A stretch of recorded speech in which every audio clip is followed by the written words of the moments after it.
ஹல்லேலூயா. நன்றி ஆண்டவரே, உம்மையே நாங்கள் உயர்த்துகிறோம், உம்மை மகிமைப்படுத்துகிறோம். தொடர்ந்து நீர் எல்லா துதி கன மகிமைக்கு நீர் பாத்திரராய் இருப்பீராக. இயேசுவின் நாமத்தில் பிதாவே, ஆமென் ஆமென். கர்த்தருடைய நாமம் மகிமைப்படுவதாக. இந்த நாளிலே கூட இந்த ஆராதனையிலே கலந்து கொள்ளும்படியாய் கர்த்தர் நமக்கு கொடுத்த கிருபைக்காய் கர்த்தரை ஸ்தோத்திரிக்கிறேன். இங்கேயும் தூரத்திலிருந்தும் கலந்து கொள்கிற ஒவ்வொருவரையும் கர்த்தர் தாமே ஆசீர்வதிப்பாராக. ஒரு வேத பகுதியை வாசிக்கலாம். ஆமோஸின் புஸ்தகம், தி ப்ராஃபட்டிக் புக் ஆஃப் ஏமோஸ். ஆமோஸ் 9ஆம் அதிகாரம் 11ஆம் வசனத்தை நாம் வாசிக்கலாம். ஆமோஸ் 9:11, 9:11. ஏதோமில் மீதியானவர்களையும் என் நாமம் விளங்கிய சகல ஜாதிகளையும் வசமாக்கி கொள்ளும்படிக்கு அந்நாளிலே விழுந்து போன தாவீதின் கூடாரத்தை நான் திரும்ப எடுப்பித்து அதன் திறப்புகளை அடைத்து அதில் பழுதாய் போனதை சீர்படுத்தி பூர்வ நாட்கள் இருந்தது போல அதை ஸ்தாபிப்பேன் என்று இதை செய்கிற கர்த்தர் சொல்லுகிறார். ஹல்லேலூயா. விழுந்து போன தாவீதின் கூடாரத்தை நான் திரும்ப எடுப்பித்து. தாவீதின் கூடாரம் அப்படின்னு சொன்னால் யூதாவின் தேசத்தை காண்பிக்கின்றது. இஸ்ரவேல் வந்து 2 பிரிவுகளாக அந்த டைமில் இருந்துச்சு. ஒன்று வந்து இஸ்ரேல் அப்படின்னு சொல்லிட்டு, இன்னொன்று வந்து யூதா அப்படின்னு. யூதானா தாவீதனுடைய கூட்டம், தாவீதனுடைய ராஜ்யம் அப்படின்னு சொல்லி. ஏன்னா தாவீதுக்கு பின்பாக இஸ்ரேல் வந்து 2ஆக பிரிஞ்சிருச்சு. சாலமோன் காலத்துக்கு அப்புறம் 2ஆக போயிடுச்சு. அப்போ ஒரு குரூப் வந்து வெறும் தாவீதனுடைய கோத்திரம் மட்டும், யூதா மட்டும் இருந்தாங்க. ஸோ அதனால் அதுக்கு யூதான் பேர் வந்துருச்சு. அப்புறம் இன்னொரு குரூப் வந்து, இன்னொரு பெரிய குரூப் வந்து யாருன்னா இஸ்ரேல் அப்படின்ட்டு. அப்புறம் தான் திரும்ப அவங்க இணைகிறதை நாம் பிற்காலங்களே பார்க்குறோம். ஆனால் இந்த டைமில் ஆமோஸின் காலத்தில் யூதா என்கின்றது தனியான ஒரு நாடாகவே இருந்துச்சு. ஆனால் இங்கே ஆமோஸ் சொல்லுகின்றார், விழுந்து போன தாவீதின் கூடாரத்தை, இல்லாவிட்டால் விழுந்து போன யூதாவின் இந்த தேசத்தை நான் என்ன பண்ணுவேன், திரும்ப எடுப்பிப்பேன். அப்போது இந்த யூதா என்கின்ற இந்த தேசம் வந்து என்ன ஆயிடுச்சு, விழுந்து போயிடுச்சு. இன்றைக்குள்ள பாஷையில் நான் சொல்லணும்னு சொன்னால், சில நேரங்களில் நம்முடைய வாழ்க்கையில் கூட சில காரியங்கள் அப்படியே நின்று போயிடுது, அப்படியே ஸ்டாப் ஆகிடுது. நல்லா போயிட்டுருக்கு, கூடாரம் விழுந்துருச்சுன்னா என்ன அர்த்தம்னா அப்படியே ஸ்டாப் ஆகிடுது. சில நேரங்களில் நீங்கள் பார்த்தீங்கன்னா ஸ்லோ டவுன் அப்படின்னு சொல்லுவாங்க, அப்படியே ஸ்லோ ஆகிடுது. போன வேகத்தில் தொடர மாட்டேங்குது. It's not continuing in that speed which was before. இப்போ வந்து அப்படியே ஸ்லோ டவுன் ஆகி அப்படியே ஒரு மாதிரி சரியாக காரியங்கள் நடக்க மாட்டேங்குது. அப்புறம் சில நேரங்களில் பார்த்தீங்கன்னா சில பேர் மிரட்டப்படுகின்றதை பார்க்குறோம். அதாவது நல்ல வேலைக்கு போயிட்டுருப்பாங்க, திடீரென்று சொல்லிட்டு இருப்பாங்க, சீக்கிரமாக ப்ராஜெக்ட் முடிஞ்சிடும், சீக்கிரமாக அது ஒன்றும் நடக்காமல் போயிடும் அப்படின்னா. அப்போ அன்னையிலேருந்து இவங்களுக்கு என்னென்னா ஒரு பயம் வர ஆரம்பிச்சிடும். என்னென்னு சொன்னால் என்ன ஆகுமோ தெரியலையே, எப்போ முடியுமோ தெரியலையே. அப்போ இவங்களை அறியாமலேயே இவங்களுடைய கூடாரம் வந்து அப்படியே கீழே விழுந்துடும். அப்படியே கொஞ்சம் ஸ்லோ டவுன் ஆகிடும். இவங்களுடைய சந்தோஷம், இவங்களுடைய உற்சாகம் எல்லாம் குறைய ஆரம்பிச்சிடும். எப்படியும் இங்கே நாம் பார்க்கின்றோம், இந்த தாவீதின் கூடாரம் என்ன ஆயிடுச்சுன்னு சொன்னால், ஒரு காலத்தில் ரொம்ப மகிமையாக இருந்த தாவீதினுடைய பேர், ஒரு காலத்தில் அவர் தான் most successful king of Israel. இஸ்ரேலுடைய மிகப்பெரிய ராஜான யார் தான்? தாவீது தான். அவருடைய பேரில் இருந்த கூடாரம் இப்போ கீழே விழுந்துருச்சான். அப்போ யோசித்து பாருங்கள், என்ன மகிமையில் இருந்துச்சு அது, இன்றைக்கி ஒன்றுமே இல்லாமல் இருக்குது. அப்போ இந்த ஆமோஸுடைய காலத்தில் அதுதான் நடைபெற்றது. இன்றைக்கு கூடாரம் அப்படின்னு சொன்னால், இன்றைக்கு என்னன்னு சொன்னால் வீடு மொத்தமாக அப்படியே விழுந்துருச்சு, கீழே விழுந்து விட்டது. ஏன் இப்படி விழுந்ததுன்னு சொன்னால், ஆமோஸ் 2ஆம் அதிகாரம் 4ஆம் வசனத்துலேருந்து 5ஆம் வசனம் வாசித்து பார்த்தீங்கன்னா, ஆமோஸ் 2:4-5 வாசித்து பார்த்தீங்கன்னா, இது விழுறதுக்கு முன்னாடி ஆண்டவர் என்ன பண்ணாருன்னா எச்சரிப்பெல்லாம் கொடுத்தாரு. ஏன் எச்சரிப்பு கொடுத்தாருன்னா, இந்த யூதாவின் கோத்திரம் வந்து ஆண்டவருடைய கற்பனைகளை பின்பற்றாமல், ஆண்டவருடைய கட்டளைகளை பின்பற்றாமல் வழி விலகிட்டே போயிட்டு இருந்தாங்க. ஆண்டவர் கீழ்ப்படியாமல் போயிட்டே இருந்தாங்க. ஆண்டவர் என்ன பண்ணாருன்னா அவங்கள கண்டித்தார். ஆண்டவர் வந்து உணர்த்தினார். வாசிங்க, ஆமோஸ் 2ஆம் அதிகாரம் 4ஆம் வசனம் 5ஆம் வசனம்.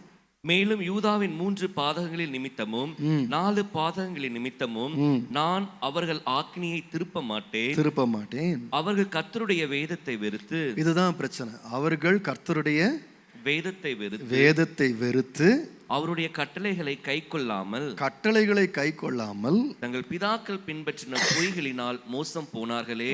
பிதாக்கள் பின்பற்றின விக்கிரகங்களுக்கு திரும்ப போயிட்டாங்க, தெய்வங்களுக்கு போயிட்டாங்க. யூதாவிலே நான் தீ கொளுத்துவேன், அது எருசலேமின் அரண்மனைகளை பட்சிக்கும் என்று கர்த்தர் சொல்லுகிறார். ஆண்டவர் ஏற்கனவே வார்ன் பண்ணினார். எப்பவுமே ஆண்டவர் ஒரு காரியம் நடக்கிறதுக்கு முன்னாடி, அவர் செய்யறதுக்கு முன்னாடி என்ன பண்ண, ஒரு வார்னிங் கொடுக்கிறார்.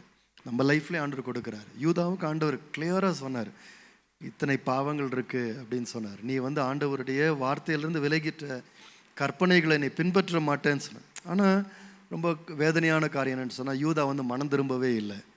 மனம் திரும்பாத போது என்ன ஆயிடுச்சுன்னு சொன்னால், ஆண்டவர் சொன்னது போலவே அந்த கூடாரம் கீழே விழுந்துருச்சு. ஆனால் நம்ம 9ஆம் அதிகாரம் 11ஆம் வசனம் வாசிக்கும் போது, விழுந்தது தான் அப்படின்னு ஆண்டவர் சொல்லலை. அல்லேலூயா.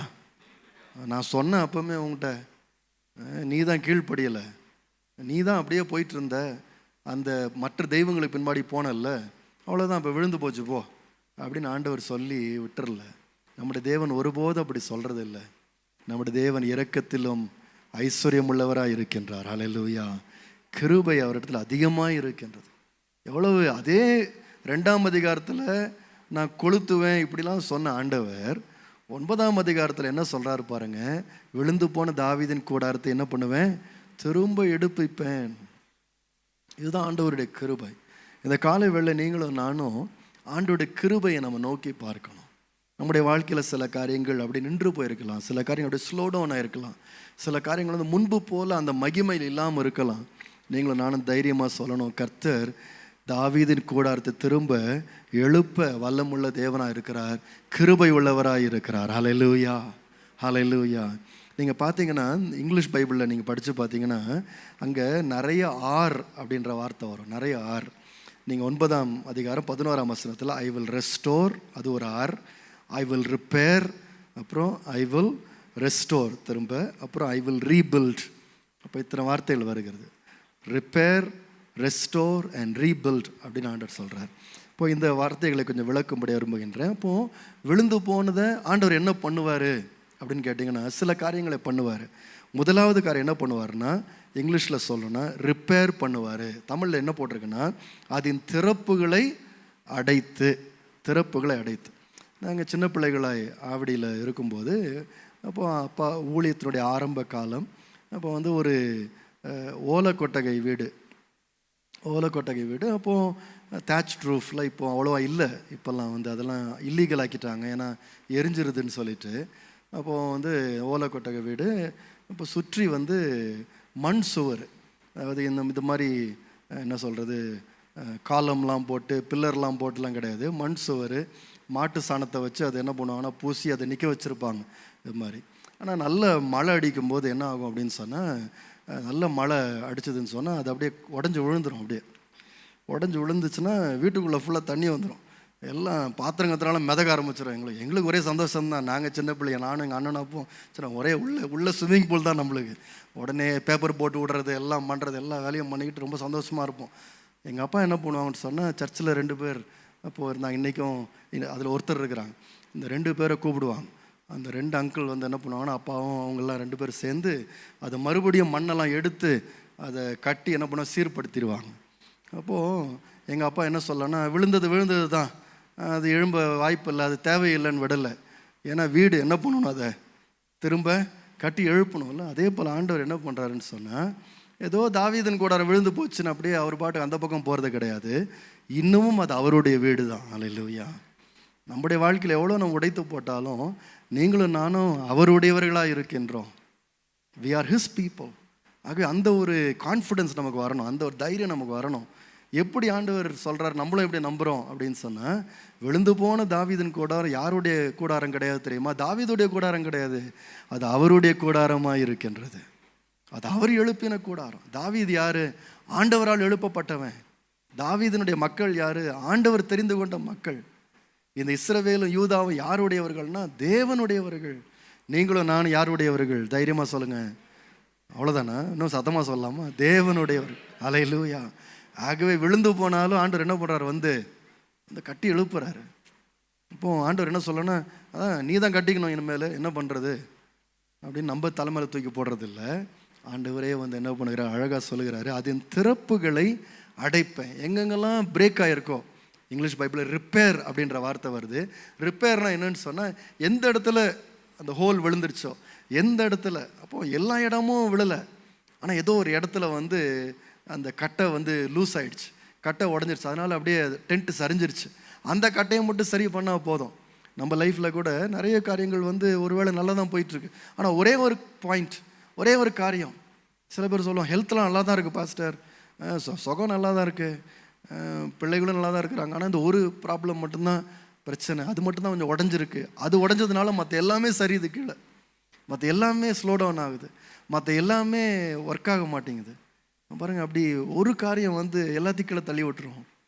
ஆனால் தேவன் என்ன பண்ணுகிறாருன்னா, அந்த திறப்பு, அந்த ஓப்பனிங், அந்த ஒரு பிரேக்கிங் பாயிண்ட்டை மட்டும் ஆண்டவர் என்ன பண்ணுகிறாருன்னா மறுபடியும் ஆண்டவர் கட்டி எழுப்பி அது திறப்புகளை அடைக்கிற தேவனாய் இருக்கின்றார். சங்கீதம் 51:12 நீங்கள் வாசிக்கும் போது, Psalm 51:12 நீங்கள் பார்த்தீங்கன்னா, அங்கே தாவீது வந்து ஆண்டவர்கிட்ட ஜெபம் பண்ணுறாரு.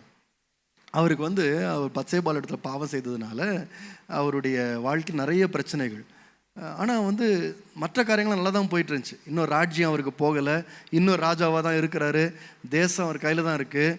ஆனால் ஒரு பிரச்சனை மட்டும் அவருக்கு இருந்துச்சு. அதை குறித்து அவர் ஜெபம் பண்ணுகிறார். வாசிங்க 51:12, Psalm 51:12. உமது இரட்சணியத்தின் சந்தோஷத்தை திரும்பவும் எனக்கு தந்து, உமது இரட்சணியத்தின் சந்தோஷத்தை திரும்பவும் எனக்கு தந்து, உற்சாகமான ஆவி என்னை தாங்கும்படி செய்யும். உற்சாகமான ஆவி என்னை தாங்கும்படி செய்யும். அப்போ இவருக்கு என்ன பிரச்சனை?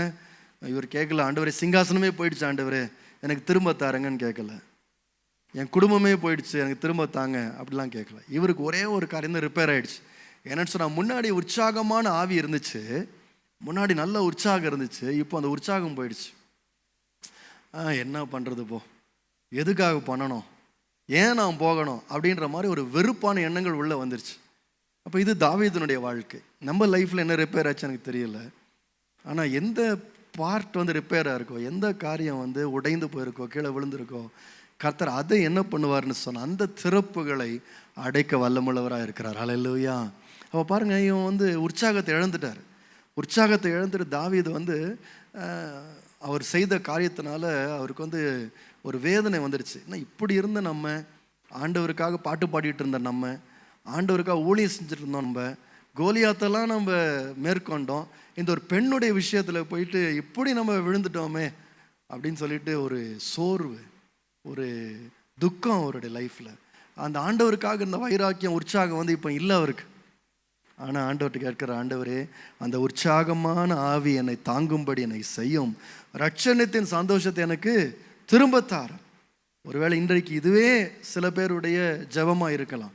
ஒருவேளை என் லைஃப்பில் என்ன ரிப்பேர் ஆகிடுச்சுன்னு சொன்னால், அந்த முன்னாடி இருந்த அந்த ரட்சிப்பின் சந்தோஷம் எனக்கு இல்லை, அந்த உற்சாகம், அந்த மோட்டிவேஷன் எனக்கு இல்லை, அந்த ஒரு எனர்ஜி இல்லை, அந்த விதமான ஒரு புஷ் எனக்கு இல்லை, எனக்கு அந்த உற்சாகம் இல்லை நீங்கள் சொல்லி கொண்டிருப்பீங்கன்னு சொன்னால், ஆண்டவர் அதை ரிப்பேர் செய்ய வல்லமுள்ளவராக இருக்கிறார். ஹல்லேலூயா.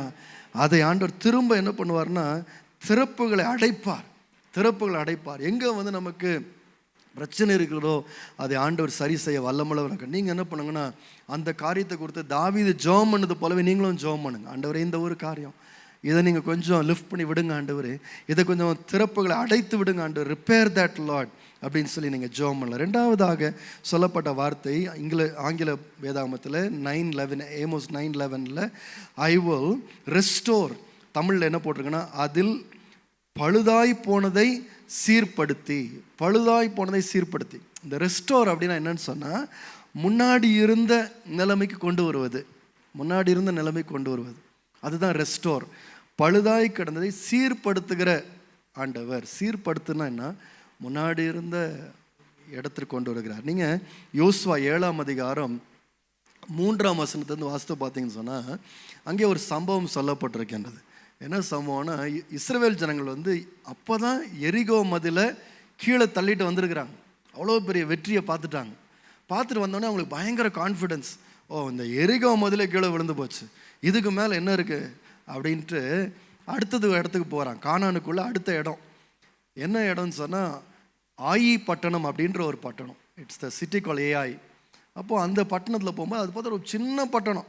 இந்த எரிகோ வந்து பெரிய மதில், உயரமான மதில், அந்த மதில் மேலே ரதங்கள்லாம் ஓடுற மாதிரி அவ்வளோ விட்த்து உள்ள மதில், அதுவே கீழே விழுந்து போச்சு. இப்போ இந்த பட்டணம் பார்த்தா ஒரு சின்ன பட்டணம். அப்போ நீ வாசித்து பாருங்க, யோசுவா 7ஆம் அதிகாரம் 3ஆம் வசனத்தில் வாசித்து பாருங்க. யோசுவா எரிகோவிலிருந்து பெத்தேலுக்கு கிழக்கே உள்ள பெத்தாவின் சமீபத்தில் இருக்கிற ஆயி பட்டணத்துக்கு போகும்படி ஆட்களை அனுப்பி, நீங்கள் போய் அந்த நாட்டை வேவு பாருங்கள் என்றான்.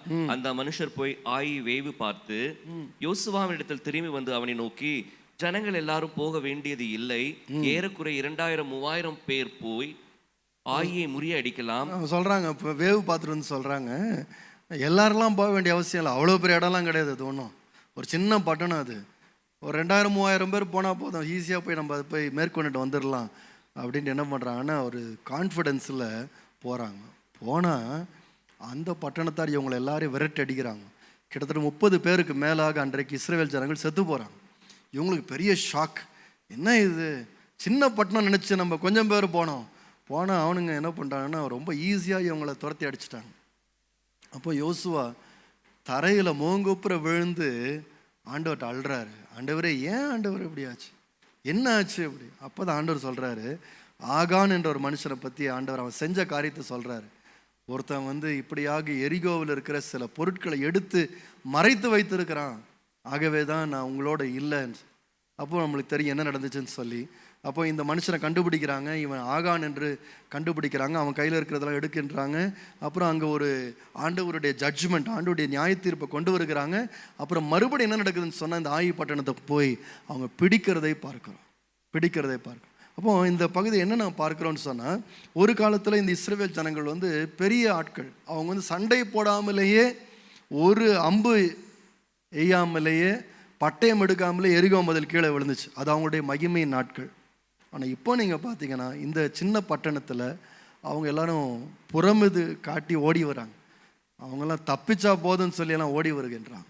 எல்லாம் மகிமை இழந்தவர்களாய் காணப்படுகிறாங்க. ஆண்டவர் என்ன பண்ணுகிறாருன்னு சொன்னால், மறுபடியும் அவர்களை பழுதாய் போனதை கர்த்தர் சீர்படுத்துகிறதை பார்க்கிறோம். அதாவது முந்தின நிலைமை கர்த்தர் கொண்டு வருகிறதை பார்க்கிறோம். ஒரு தோல்வி வந்துச்சு, உண்மைதான், அவங்க லைஃப்பில் அவங்க ஓடின நாட்கள் இருந்துச்சு. ஆனால் ஆண்டவரோ மறுபடியும் அந்த பட்டணத்திலேயே போய் பிடிக்கும்படியாய் கர்த்தர் கிருபை தருகிறார். என்னுடைய வாழ்க்கையில் ஆண்டவர் செய்யும் காரியங்கள் என்னென்னு சொன்னால், முதலாவது ரிப்பேர், திறப்புகளை அடைப்பார். ரெண்டாவது ரெஸ்டோர் பண்ணுவார். பழுதாய் போனதை பழைய நிலைமைக்கு ஆண்டவர் கொண்டு வந்து சீர்படுத்த வல்லமுள்ளவராக இருக்கிறார். நம்ம சொல்லலாம், ஒருவேளை நடந்தது தான், முடிந்தது தான், போனது தான் என்று சொல்லலாம். ஆனால் நம்முடைய ஆண்டவர் யார் என்று சொன்னால், சீர்படுத்துகின்ற ஆண்டவராக இருக்கின்றார். மூன்றாவது வார்த்தை என்னன்னு சொன்னால், ஐ வில் ரீபில்ட். அதே ஆமோஸ் 9ஆம் அதிகாரம் 11ஆம் வசனத்தில் நான் வாசிக்கும் போது அங்கே பார்க்கிறோம், நான் மறுபடியும் என்ன பண்ணுவேன், ரீபில்ட், பூர்வ நாட்டில் இருந்தது போல அதை ஸ்தாபிப்பேன். ஆங்கிலத்தில் அதை கட்டுவேன் என்று, ரீபில்ட் பண்ணுவேன். நம்முடைய ஆண்டவர் நம்முடைய வாழ்க்கையில் ரிப்பேர் பண்ண வேண்டியது ரிப்பேர் பண்ணுறது மாத்திரம் கிடையாது, எதையெல்லாம் பழையபடி சீர்படுத்தணுமோ அதை சீர்படுத்துகிறது மாத்திரம் கிடையாது, ஆண்டவர் புதிதாகவே கட்டி எழுப்புகிற தேவனாகவும் இருக்கின்றார். அல்லேலூயா. புதிதாக கட்டி எழுப்புகிற தேவனாக இருக்கின்றார். சில நேரங்களில் சில காரியங்கள் நீங்கள் பார்த்தீங்கன்னா உடஞ்சி ஒன்றும் போயிடும். அப்போது என்ன பண்ணுவாங்கன்னா திரும்ப அதை கட்டி எழுப்புவாங்க. கட்டி எழுப்பும்போது சொல்லுவாங்க, நல்ல வேளை அது உடஞ்சது நல்லது தான், அது உடையலன்னு சொன்னால் இன்னும் அந்த உடஞ்சல்லையே தான் என்ன பண்ணிகிட்ருப்போம், நம்ம இருப்போம். இப்போ தான் என்ன இருக்குன்னா கொஞ்சம் ஸ்டெடி ஆகிருக்கு, இப்போ தான் அந்த புது கட்டடம் நல்லா இருக்குது அப்படின்னு சொல்லி என்ன பண்ணுவாங்கன்னா கர்த்தரை ஸ்தோத்திரம் பண்ணுவாங்க. ஆண்டவர் என்ன பண்ணுகிறாருன்னா, இது விழுந்து போன தாவீதின் கூடாரம். ஆண்டவர் என்ன சொன்னார் ஆரம்பத்தில், நான் கூடாரத்தை எடுப்பிப்பேன்னு சொன்னார். இப்போ கடைசியாக சொல்லுகிறார் ஆண்டவர் 12ஆம் வசனத்தில், நான் என்ன பண்ணுவேன்னா ஸ்தாபிப்பேன், அதாவது நான் அதை ரீபில்ட் பண்ணுவேன். பேதுருனுடைய வாழ்க்கையில் இதுதான் நாம் பார்க்கின்றோம். பேதுரு வந்து நல்ல ஒரு உற்சாகமான ஒரு ஆண்டவருடைய சீஷனாக இருக்கிறான். ஆனால் அவனுடைய லைஃப்பில் ஒரு பெரிய தோல்வி வருகிறது. இயேசுவை தெரியாது என்று மறுதலிக்கின்றான். ஆனால் ஆண்டவர் அவனை எப்படி மறுபடியும் கட்டி எழுப்பினார் என்று சொன்னால், எப்படி அவனை ஸ்தாபித்தார் என்று சொன்னால், அப்போஸ்தலர் 2ஆம் அதிகாரத்தில் அவன் பிரசங்கம் பண்ணும்போது ஒருத்தரும் அவனுக்கு எதிர்த்து நிற்க முடியாத அளவிற்கு அவன் வல்லமையாக பிரசங்கம் பண்ணுகின்றான். அவன் பிரசங்கம் பண்ணி முடித்த உடனே ஜனங்கள் வந்து கேட்குறாங்க, இருதயத்தில் குத்தப்பட்டவர்களாக கேட்குறாங்க, நாங்கள் இப்போ என்ன செய்யணும்னு கேட்குறாங்க. அவன் பாருங்க, ஒரு காலத்தில் ஜனங்களுக்கு முன்பாக ஒரு சின்ன ஆள் போல கீழே விழுந்தவன் என்னை எப்படி நிற்கிறான்னு சொன்னால் எல்லாருக்கும் முன்பாக அவன் தைரியமாக நிற்கிறான். ஏன் இப்படி நடந்துச்சுன்னு சொன்னால் கர்த்தர் என்ன பண்ணிட்டாரு? ஸ்தாபிச்சிட்டார். சில பேர் சொல்கிறோம், முன்னாடி இருந்ததில் ஒரு 50% வந்தால் கூட போதுங்க அப்படின்றோம். நம்முடைய ஆண்டவர் யார் தெரியுமா? முன்னாடி இருந்ததை விட 150% பெருசாக நடத்துகிறவர். ஹல்லேலூயா. அதுதான் இந்த வார்த்தை ஸ்தாபிக்கிறதுன்ற வார்த்தை. ஸ்தாபிக்கிறது.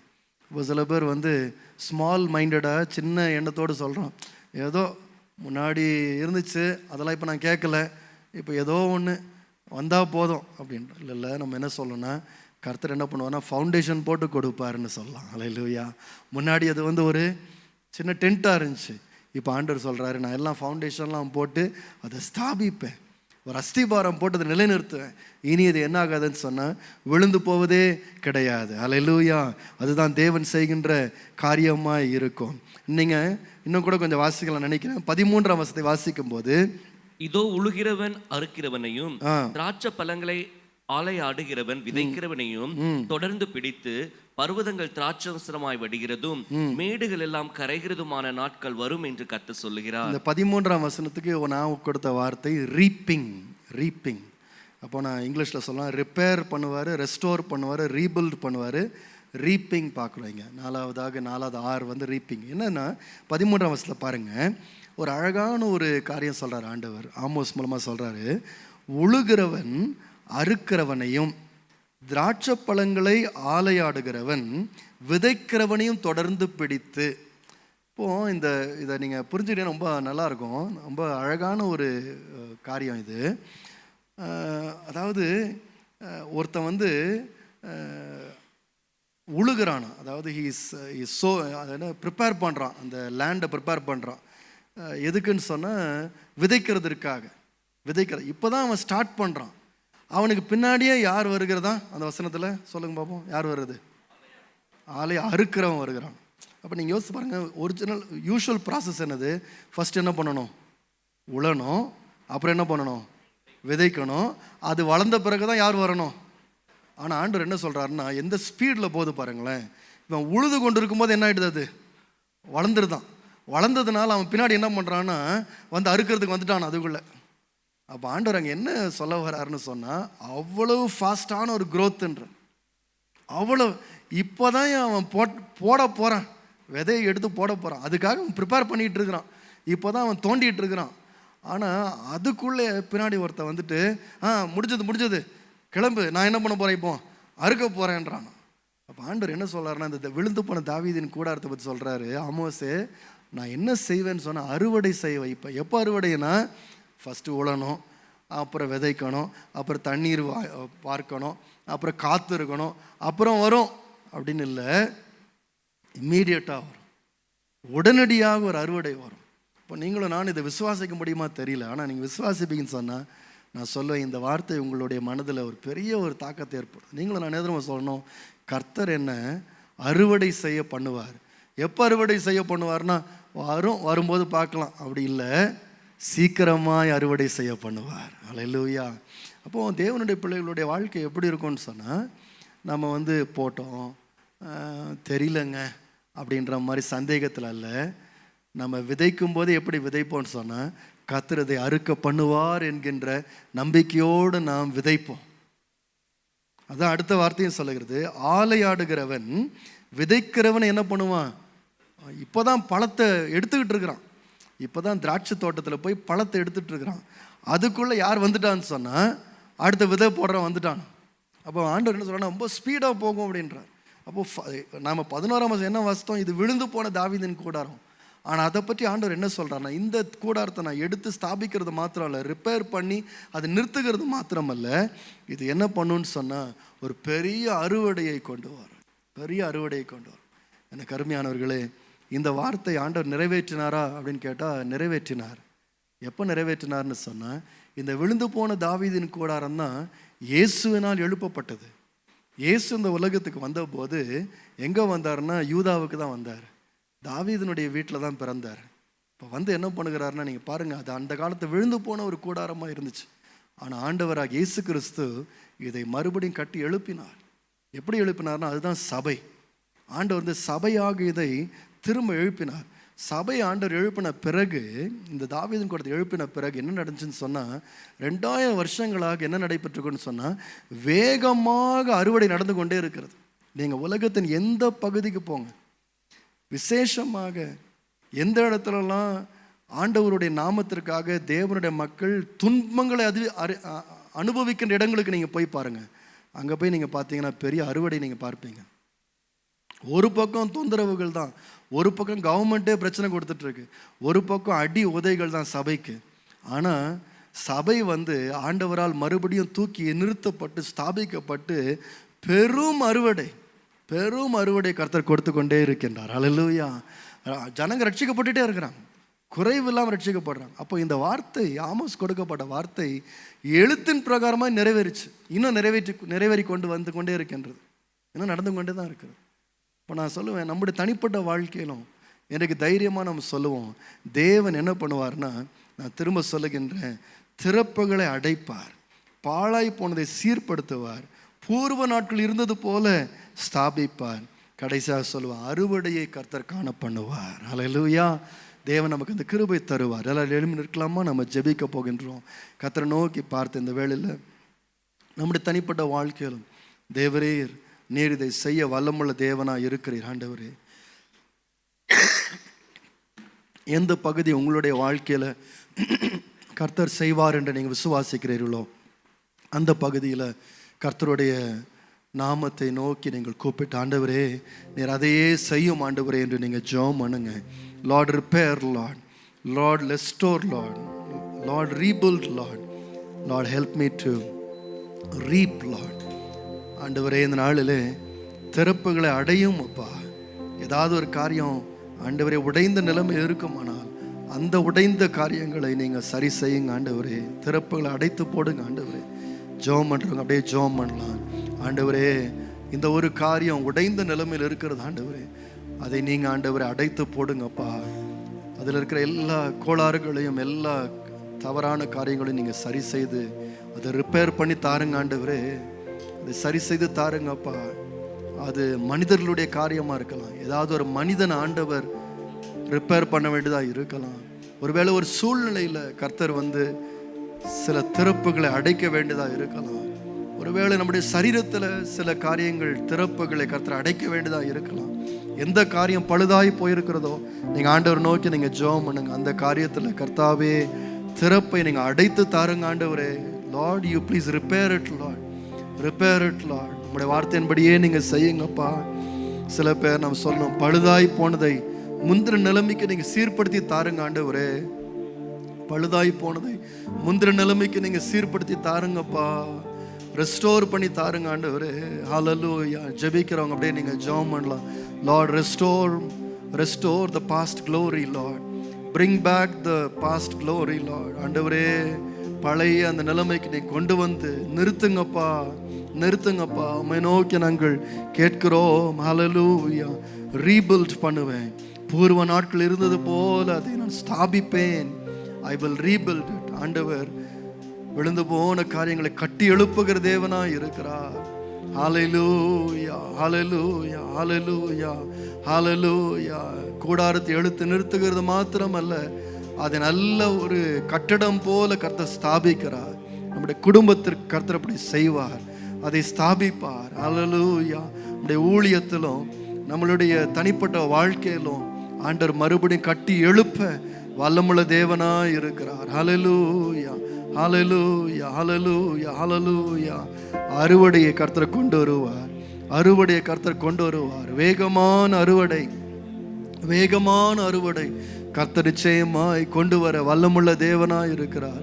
ஹல்லேலூயா, ஹல்லேலூயா. பரலோக தேவனே, பராக்கிரம் உள்ளவரே, இந்த அகிலத்தையும் ஆள்பவரே, உம்மால் ஆகாதது ஒன்றுமே இல்லையப்பா. எத்தனை பேர் உண்மையா சொல்லுவீங்க? அவர் பரலோகத்தின் தேவன். ஹல்லேலூயா. அவர் சர்வ வல்லமுள்ள தேவன். அவரால் முடியாத காரியம் ஒன்றுமே இல்லை. ஹல்லேலூயா. பரலோக தேவனே, பராக்கிரமம் உள்ளவரே, பரலோக தேவனே, பராக்கிரமம்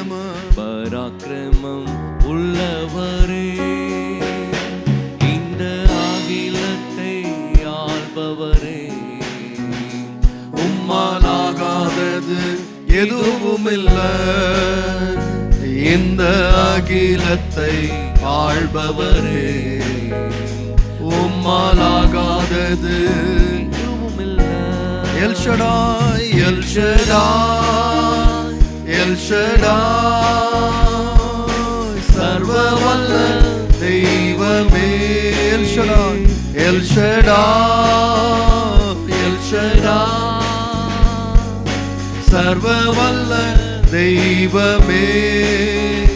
உம்மை உயர்த்துகிறோம், வாழ்த்துகிறோம், வணங்குகிறோம். உம்மை உயர்த்துகிறோம், வாழ்த்துகிறோம், வணங்குகிறோம். சொல்லுங்க, L Shaddai, El Shaddai, El Shaddai, சர்வ வல்ல தெய்வம், சர்வ வல்ல தெய்வமே. எல் ஷடாய், எல் ஷடாய், சர்வ வல்ல தெய்வமே. உம்மை உயர்த்துகிறோம், வாழ்த்துகிறோம், வணங்குகிறோம். உம்மை உயர்த்துகிறோம், வாழ்த்துகிறோம், வணங்குகிறோம். கர்த்தர் கொடுத்த வார்த்தைகளுக்காக கரங்களை தட்டி கர்த்தரை மகிமைப்படுத்தி ஹல்லேலூயா. கர்த்தாவே, இந்த நாளிலே கூட உம்முடைய பிள்ளைகளுக்காய் நான் ஜெபிக்கிறேன். ஆண்டவரே, நீர் சீர்படுத்துகிற தேவனா இருக்கிறீர், தூக்கி நிறுத்துகிற தேவனா இருக்கிறீர், திறப்புகளை அடைக்கிற தேவனா இருக்கிறீர், அறுவடையை கொண்டு வருகிற தேவனா இருக்கிறார். அப்படியே செய்யும் ஆண்டவரே. இந்த வசனத்தை கேட்க ஒவ்வொருடைய வாழ்க்கையிலும் எந்தெந்த காரியங்கள் விழுந்து போன நிலைமையில் இருக்கிறதோ, எந்தெந்த காரியங்கள் கர்த்தாவே ஆண்டவரே உடைந்து போன நிலைமையில் இருக்கிறதோ, பழுதாய் போய் இருக்கிறதோ ஆண்டவரே, எந்த காரியங்கள்லாம் அறுவடையே இல்லை என்கின்ற நிலைமையில் இருக்கின்றதோ கர்த்தாவே, நீர் அந்த காரியங்களிலே உதவி செய்யும்படியாய் ஜெபிக்கிறோம், உதவி செய்யும்படியாய் ஜெபிக்கிறோம். கிருபை தாருங்க, பலனை தாருங்க. ஹல்லேலூயா. கர்த்தருக்கு காணிக்கை செலுத்த விரும்புகிறவர்கள் செலுத்தலாம். ஒரு பாடலை பாடி நாம் கர்த்தரை நோக்கி பார்ப்போம். அந்த நேரத்தில் நாம் காணிக்கை செலுத்த விரும்புகிறவர்கள் செலுத்தலாம். ஹல்லேலூயா, ஹல்லேலூயா. கர்த்தர் எனக்காய் யாவையும் செய்து முடிப்பார். கர்த்தர் எனக்காய் யாவையும் செய்து முடிப்பார். கர்த்தர் எனக்காய், கர்த்தர் எனக்காய் யாவையும் செய்து முடிப்பார். கர்த்தர் எனக்காய் யாவையும் செய்து முடிப்பார். சொன்னதை செய்யும் வரை அவர் என்னை கைவிடுவதில்லை. சொன்னதை செய்யும் வரை அவர் என்னை. கரங்களை உயர்த்தி சொல்ல, கர்த்தர் எனக்காய், கர்த்தர் எனக்காய், கர்த்தர் எனக்காய் யாவையும் செய்து முடிப்பார். ஓ கர்த்தர் எனக்காய், கர்த்தர் எனக்காய் மலைகளை பெயர்ப்பாரே. கர்த்தர் எனக்காய், கர்த்தர் எனக்காய் யாவையும் செய்து முடிப்பார். கர்த்தர் எனக்காய், கர்த்தர் எனக்காய் கர்த்தர் எனக்காய் மாலைகளை பெயர்ப்பாரே. கர்த்தர் எனக்காய், கர்த்தர் எனக்காய், கர்த்தர் எனக்காய் யாவையும் செய்து முடிப்பார். ஓ கர்த்தர் எனக்காய், கர்த்தர் எனக்காய் மாலைகளை பெயர்ப்பாரே. ஹல்லேலூயா. நல்ல ஆண்டவரே, உம்முடைய வார்த்தையின்படியே நீர் செய்து உம்முடைய பிள்ளைகளை பலப்படுத்தி கர்த்தாவே நீர் சகாயம் செய்யும், கிருபை தாரும், உதவி செய்யும். உம்முடைய நாமத்தை மகிமைப்படுத்தும். இயேசுவின் நாமத்தில் பிதாவே, ஆமென். எல்லாரும் சேர்ந்து ஆத்துமாவே கர்த்தரை ஸ்தோத்திரி, என் முழுமே பரிசுத்த நாமத்தை ஸ்தோத்திரி. ஆத்துமாவே கர்த்தரை ஸ்தோத்திரி, கர்த்தர் செய்த சகல உபகாரங்களை மறவாதே. ஆமென், ஆமென். God bless you. கர்த்தர் உங்களை ஆசீர்வதிப்பார். Praise the Lord, praise the Lord.